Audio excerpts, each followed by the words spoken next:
যুক্ত ছিলেন আমাদের সাথে, বিশেষত প্রাইভেট বিশ্ববিদ্যালয়ের শিক্ষার্থী, তাদের একটা অংশ আমাদের সাথে যুক্ত হবেন কিছু শিক্ষক। আর যেটা বললেন জ্বালানি তেলের দাম বৃদ্ধি, এই তেল সংকট দিয়ে সরকার পুরোপুরি একটা নাটক করলো প্রথম থেকে। সরকার বারবার বলেছে, সংসদে বলেছে যে তেলের মজুদ নিয়ে কোনো ধরনের সমস্যা নেই, তেল পর্যাপ্ত পরিমাণ মজুদ আছে। তারপর দেখবেন আপনার বার কাউন্সিলের ইলেকশন, কিন্তু তেল সংকটের কারণেই দেখি এটা বন্ধ করে দেওয়া হবে। এবং আপনার পানগুলাতে গেলে আমরা দেখি দীর্ঘ লাইন। তাহলে একটা কৃত্রিম সংকট তৈরি করে, মানুষের একটা ভোগান্তি তৈরি করে, তারপরে দামটা বৃদ্ধি করা হলো। কারণ মানুষের কাছে এখন অপশন দুইটা, যে সে তেলের পাম্পে দাঁড়িয়ে থাকবে, লাইন ঘন্টার পর ঘন্টা তেল পাবে না।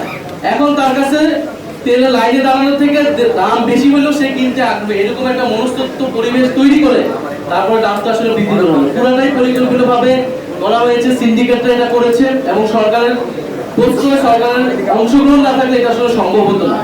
ফলে আমরা মনে করবো যে জনগণকে ভোগান্তি করার কোনো প্রয়োজন ছিল না। সরকারের ভিতরে স্বচ্ছতার অভাব ব্যাপকভাবে, কারণ এই সরকার আগের সরকারের মতোই আসলে বিভিন্ন ইস্যুতে রিয়েক্ট করছে, কথা বলছে, রাষ্ট্র পরিচালনা করছে।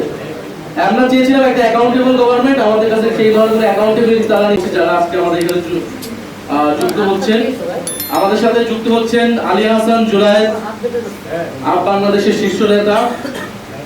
আলী হাসান জুনায়েদ আমাদের জুলাই গণঅভ্যুত্থানের একজন সহযোদ্ধা। রাফে সালমান রিফাত, উনিও আমাদের জুলাই গণঅভ্যুত্থানের একজন সহযোদ্ধা এবং বাংলাদেশের শীর্ষ নেতা। শাহরিন সুলতানা ইরা। এরপর আমাদের সাথে যুক্ত হচ্ছেন রিফাত রশিদ, বৈষম্যবিরোধীর বর্তমান শীর্ষ নেতা যিনি ছিলেন এবং জুলাই গণঅভ্যুত্থানে যার ভূমিকার কথা সারা দেশ জানে। আইমান রাহাত আমাদের সাথে যুক্ত হচ্ছেন। শাহাদাত হোসেন আমাদের সাথে যুক্ত হচ্ছেন আমার বাংলাদেশ পার্টির ব্যারিস্টার সানি আব্দুল হক। আমাদের সাথে যুক্ত হচ্ছেন হাসান তানভীর, তানভীর আহমেদ কল্লোল, হাসিবাল ইসলাম, ঢাকা বিশ্ববিদ্যালয়ের ছাত্র এবং জুলাই গণঅভ্যুত্থানের অন্যতম সমন্বয়ক।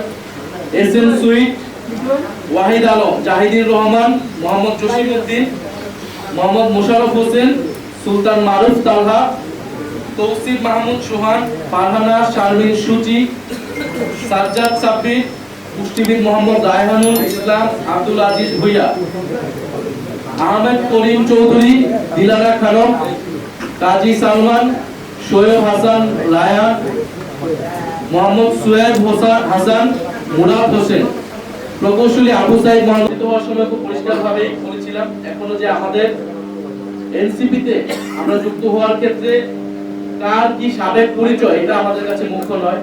কে আগে কোন রাজনৈতিক দল বা সংগঠন করে এসেছে, ছাত্র দল হোক, ছাত্র শিবির হোক, ছাত্র অধিকার পরিষদ, ইভেন কি ছাত্রলীগ হোক, কার সাবেক পরিচয় এটা আমাদের কাছে মুখ্য নয়।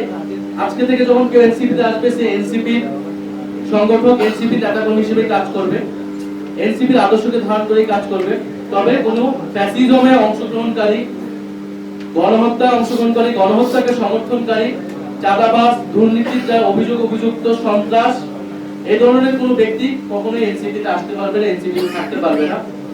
যারা এনসিপির গঠনতন্ত্র অনুযায়ী এনসিপি যে দায় ও দলদের রাজনীতি প্রতিষ্ঠা করতে চায়, বৈষম্যহীন গণতান্ত্রিক বাংলাদেশ প্রতিষ্ঠা করতে চায়, সেই রাজনীতিকে ধারণ করে আমরা সবাই একত্রে আমরা জুলাই গণঅভ্যুত্থানের যে আকাঙ্ক্ষা সেটাকেই মাথায় রেখে আমরা সামনের দিকে আগাতে চাই।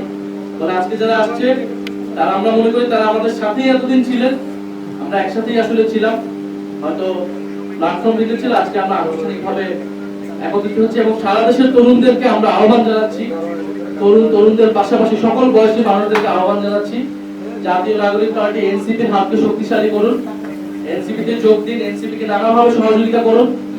এনসিপি এখনো সংস্কারের পক্ষে দৃঢ় ভূমিকা রেখে যাচ্ছে, বিচারের প্রশ্নে আমাদের ভূমিকা থাকবে, বাংলাদেশের সার্বভৌমত্বের প্রশ্নে ভূমিকা রাখবে। সর্বোপরি বাংলাদেশকে নতুন কোন স্বৈরতন্ত্রে যাতে উদ্ভব না ঘটে, এই জন্য তরুণদেরকে ভূমিকা রাখতে হবে।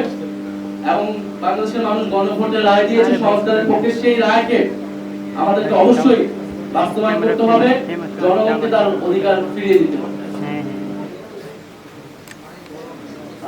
নতুন সদস্যদের